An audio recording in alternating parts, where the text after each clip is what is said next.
विनोद खन्ना 70 को बीते शुक्रवार गिरगांव के HN Reliance foundation and research centre में एडमिट कराया गया। ऐसी खबरें थीं कि विनोद को डिहाइड्रेशन के चलते भर्ती किया गया है, लेकिन वे साल भर से किसी गंभीर बीमारी से जूझ रहे हैं।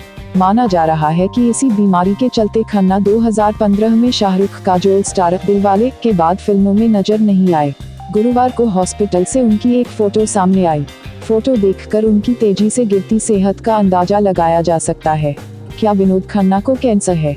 144 फिल्मों में काम कर चुके विनोद खन्ना को असल में क्या बीमारी है, इस बारे में कई अटकलें हैं। उनका परिवार इस बारे में कुछ बताने को राजी नहीं है। कुछ रिपोर्ट्स में दावा किया गया है कि बीजेपी सांसद खन्ना ने अपने संसदीय क्षेत्र पंजाब के गुरदासपुर में कुछ महीने पहले कहा था कि उन्हें 2010 से कंठ कैंसर है। इसी वजह से वे पब्लिक लाइफ में एक्टिव नहीं हैं। यह भी कहा जाता है कि बेटी श्रद्धा को धक्का न लगे, इसके लिए विनोद और उनकी दूसरी पत्नी कविता ने कैंसर की बात को लंबे वक्त तक सीक्रेट रखा। विनोद के परिवार में पहली पत्नी गीतांजलि और बेटे राहुल अक्षय हैं।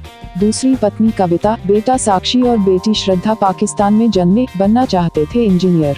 विनोद खन्ना 6 अक्टूबर 1946 को पाकिस्तान के पेशावर में जन्मे। बंटवारे के बाद उनका परिवार मुंबई में बस गया।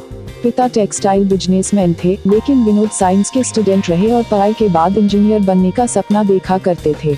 पिता चाहते थे कि वे कॉमर्स लें और पढ़ाई के बाद घर के बिजनेस से जुड़ें।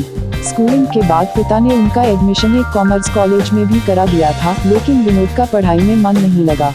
सुनील दत्त के जरिए हुई बॉलीवुड में एंट्री। विनोद की सुनील दत्त से एक पार्टी में मुलाकात हुई थी।